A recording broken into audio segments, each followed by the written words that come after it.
Welcome back, my dear delegates and participants, to the next session of inferential statistics.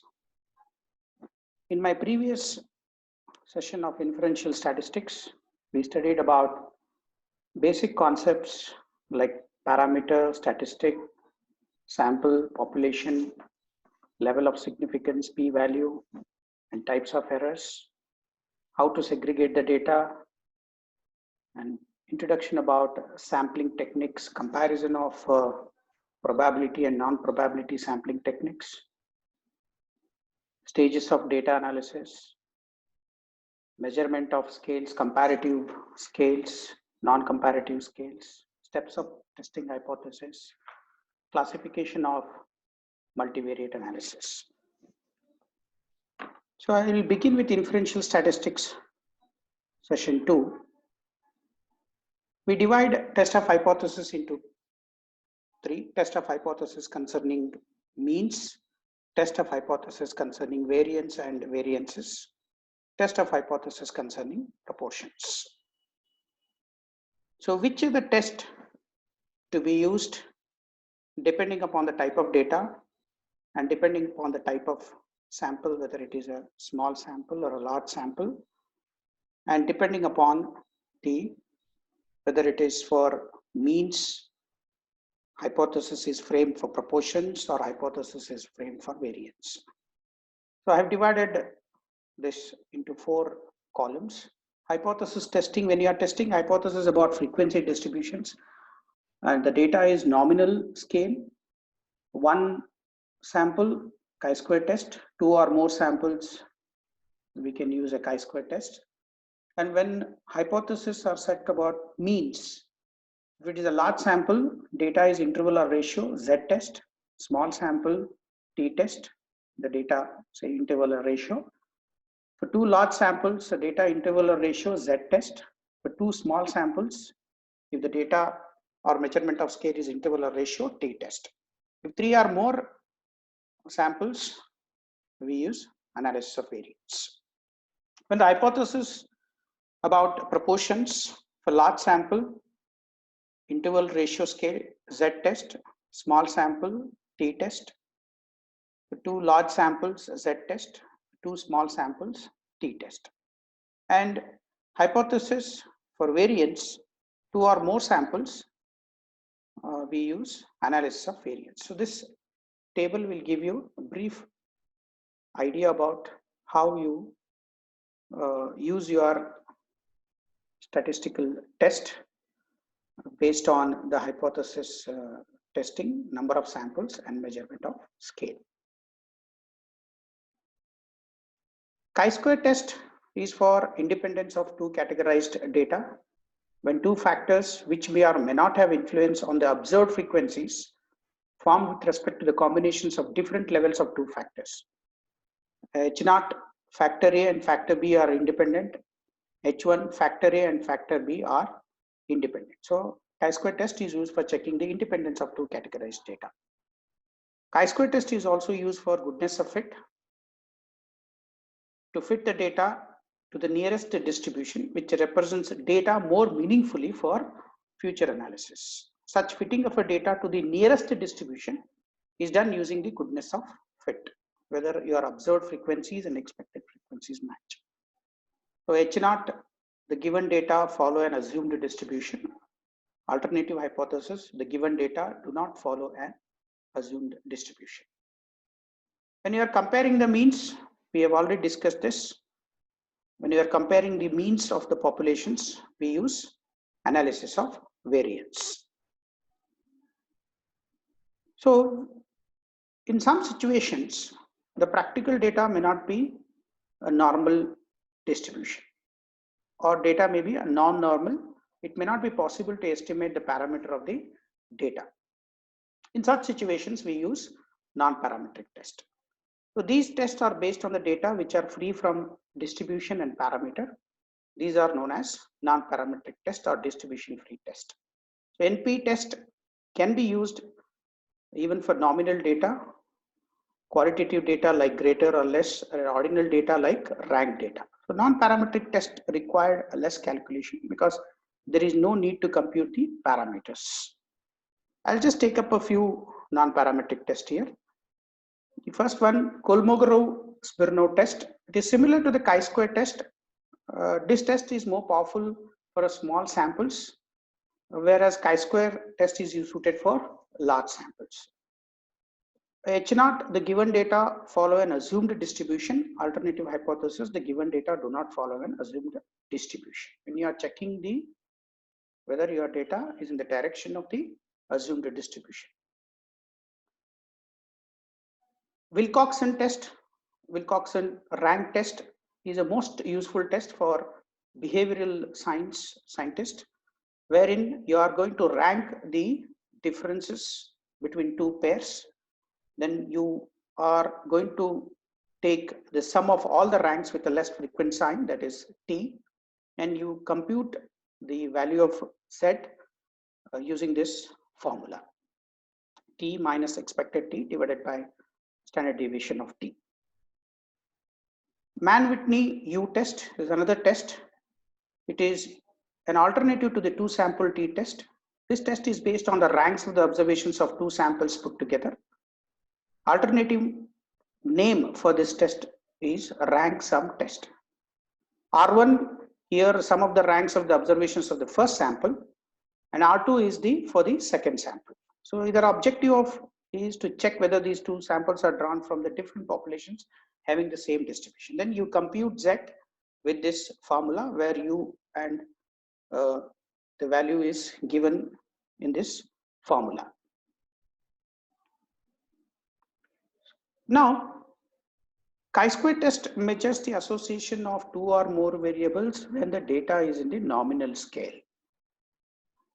Suppose the data is interval or ratio scale. For measuring this association, we use correlation and regression analysis. So correlation analysis, it is a statistical technique used to measure the magnitude of relationship between two variables. Whether the two variables are correlated to each other. It can be used along with the regression analysis to determine the nature of relationship between two variables. So thus the correlation analysis can be used for further analysis. The two prominent correlation coefficient are Pearson correlation coefficient. When two variables are there, X and Y, you are trying to understand the association between these two variables. We use a Pearson correlation coefficient. Then there is Spearman rank correlation coefficient when you try to rank the groups and you try to study the relationship between the ranks of these two groups. So two important coefficients, Pearson correlation coefficient and Spearman rank correlation coefficient. Regression analysis. Correlation analysis, you are just understanding whether there is a correlation exists between two variables. Whereas regression analysis is used to predict the nature and closeness of the relationship, the level of degree of relationship that exists between two or more variables. It also evaluates the causal effect of one variable and another variable. It used to predict the variability in the dependent variable based on the information about one or more independent variables. Independent variables are called predictor variables. So when two variables are there, simple linear regression analysis. When more than two variables, multiple regression analysis. Simple linear regression analysis, y is equal to alpha plus beta x, where y is a dependent variable and x is the independent variable, and alpha and beta are constants. So what is R square? The strength of the association. To what degree that the variation in y, that is dependent variable, can be explained by the independent variable x. Suppose R square is equal to 0.10. Normally we are seeing this in regression tests. It says that only 10% of the total variation in y can be explained by the variation in x variables. So y is the dependent variable. 10% of total variation in dependent variable can be explained by the variations in independent variables. Now let's move to the multivariate analysis. How these multivariate analysis are classified that we have studied in the previous session. The multivariate analysis defined as all statistical techniques which are simultaneously analyze more than two variables on a sample of observations. When you have, see, typically you will not have uh, two variables every time. When you have more than two variables, we use the multivariate analysis. It helps the researcher in evaluating the relationship between multiple variables simultaneously. So we have broadly classified these categories: dependency techniques and independency techniques. Dependency techniques and independency techniques test are how these are classified that we have discussed in the pictorial diagram in the previous session. I'll take up a few multivariate tests. In that, the first one is discriminant analysis. Discriminant analysis aims at studying the effect of two or more predictor variables, that is independent variables, on certain evaluation or criteria. The evaluation criteria may be two groups or more than two groups. Example, two groups such as good or a bad, like or a dislike, successful or unsuccessful, above expected level or below expected level. Three groups such as good, normal or a poor. To check whether the predictor variable discriminate among these groups. The independent variables are going to discriminate among these groups like good or bad, like or dislike, successful, unsuccessful, above expected level or below expected level on particular evaluation criteria. So to identify this predictor variable, which is more important when compared to the other predictor variables. When you have more predictor variables that is independent variables, you use this discriminant analysis for studying the variables. Now, factor analysis, the second test. The factor analysis can be defined as set of methods in which the observable or manifest responses of individuals on a set of variables are represented as functions of a small number of latent variables called as factors. So, factor analysis, what it does is it helps the researcher to reduce the number of variables to be analyzed, thereby making the analysis easier. When you have multiple variables, so you don't know which are important variables, which are non-important variables. For example, a market researcher at a credit card company wants to evaluate the credit card usage and behavior of the customers using various variables like age, gender, marital status, income level, education, employment status, credit history, and family background. So there are so many variables. So which are important variables, which are not important variables? This is based on wide range of variables you have. It would be very tedious and very time consuming analysis. So using factor analysis, a researcher can reduce these large number of variables into a few dimensions. They are called as factors, wherein you are going to summarize your variables with the available data. So it also aims at grouping these original input variables into factors which underline the input variables. The example, age, gender, marital status can be combined under one factor called demographic variables or characteristics. The income level, education, employment, status can be combined under a factor called socioeconomic factor. The credit card and family background can be combined under a factor called background status. This is how you can reduce the number of variables. So benefits of factor analysis, it identifies the hidden dimensions or a construct which may not be apparent from a direct analysis. It tries to identify the relationship between these variables when you are actually trying to reduce the variables. It helps in the data reduction. It helps the researcher to cluster the product and population which is being analyzed. So cluster analysis. Cluster analysis can be defined as a set of techniques used to classify the objects into relatively homogeneous groups called clusters.